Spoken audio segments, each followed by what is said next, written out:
Chris में मेरे प्यारे भाई और बहनों, आप सबों का मुंतज़िर कार्यक्रम में हार्दिक स्वागत है।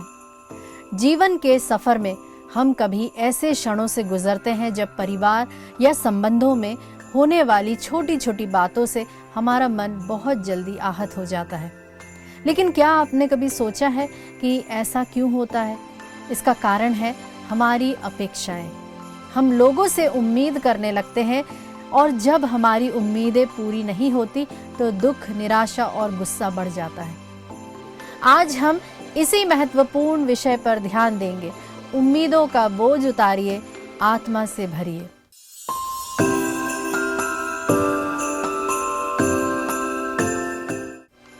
ईश्वर का वचन हमें सिखाता है कि उम्मीदें मनुष्यों से नहीं बल्कि ईश्वर से रखना चाहिए। हालांकि ये आसान नहीं है। जितना इसे बोलने में या फिर इसे सुनने में हमें बेहद ही आसान सुनाई पड़ता है, मगर अच्छा होगा कि हम इस सच्चाई को जितनी जल्दी समझ सके उतना ही हमारा जीवन सहज हो जाएगा। स्तोत्र ग्रंथ अध्याय 2 पद संख्या 12 में प्रभु का वचन कहता है, धन्य है वे जिनका भरोसा उस पर है। मेरे प्यारे मित्रों, विशेषकर वे जो 40 से 45 वर्ष या उससे अधिक उम्र के हैं, कृपया अपने बच्चों से भी अत्यधिक उम्मीदें ना रखें, क्योंकि जहां अपेक्षा होती है वहीं दुख का बीज भी छिपा होता है। मैं विश्वास के साथ कहती हूँ कि आप में से जितने भी बुजुर्ग मुझे देख रहे हैं, आपके दिन आपकी जवानी से भी श्रेष्ठ होंगे। बस एक बात का ध्यान रखिएगा, किसी से उम्मीद ना करें, अन्यथा जीवन में वही निराशा जन्म लेती है जो कहती है, मैंने उनके लिए इतना किया पर उन्होंने मेरे लिए क्या किया। प्यारे मित्रों, 2 बातें होती है। पहला होता है उम्मीद और दूसरा होता है अपने आप को बड़ा समझना, और तीसरी बात है अपने आप को छोटा या नम्र रखना। याकूब के पत्र में प्रभु का वचन कहता है कि तुम्हारा जीवन क्या है, वह तो भाप के समान है। जिस प्रकार कुकर का भाप क्षण भर में दिखाई देकर गायब हो जाता है, उसी प्रकार हमारा जीवन भी क्षणिक है। कोरोना के समय को भी आप याद करें, क्या अमीर और क्या गरीब, किसी में कोई अंतर नहीं रह गया था। सब एक समान थे। पैसा था पर बहुत सी चीजें खरीदे नहीं जा सकती है। इसलिए याद रखिए, आप पलंग खरीद सकते हैं पर नींद नहीं खरीद सकते। आप दवाइयां तो जरूर खरीद सकते पर स्वास्थ्य नहीं खरीद सकते। आप घर खरीद सकते हैं पर घर को घर बनाने वाले तो जो ईश्वर है उसे आप खरीद नहीं सकते। ईश्वर जितना हमें ऊपर उठाएगा उतना ही हमें नीचे झुकना सीखना होगा। हम दूसरों से उम्मीद करते हैं, इसलिए गुस्सा भी बढ़ता है।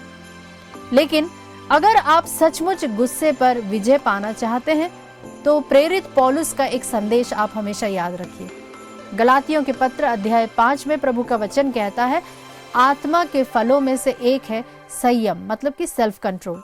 ईश्वर ने हमें भय का नहीं बल्कि सामर्थ्य, प्रेम और संयम का आत्मा दिया है। यदि आप सच में अपने गुस्से को जड़ से समाप्त करना चाहते हैं तो प्रतिदिन कहे, हे प्रभु मुझे पवित्र आत्मा से भर, मुझे संयम का फल दे।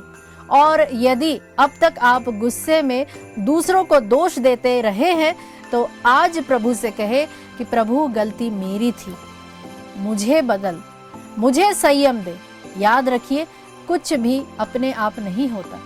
ईश्वर के पास जाना अति आवश्यक है, तभी आत्मा का फल संयम आपके जीवन में उत्पन्न होगा। उम्मीद करती हूँ कि आज के वचन ने आपको कहीं ना कहीं से प्रभु के और भी नजदीक लेकर आया होगा। प्रतीकात्मक चिन्ह के तौर पर हम आज लेंगे हरे रंग को, जिसका अर्थ होता है जीवन और आशा। इसी से जुड़ा हुआ प्रभु वचन है 2 कुरिन्थियों का पत्र अध्याय 5 पद संख्या 17। इसका अर्थ यह है कि यदि कोई मसीह के साथ एक हो गया है तो वह नई सृष्टि बन गया है, पुरानी बातें समाप्त हो गई है और सब कुछ नया हो गया है। प्यारे मित्रों, यदि आपने आज के वचन से कुछ भी नया सीखा है तो आप कृपया अपनी टिप्पणी को अवश्य कमेंट बॉक्स में लिखें। आपकी गवाही, आपकी प्रेरणा, आपका अनुभव हम सब के लिए आशीष बनेगा और हमें आपकी आत्मिक उन्नति देखकर बेहद खुशी होगी। प्रभु आपको शांति, संयम, सामर्थ और आत्मिक आनंद से भर दे। आमीन।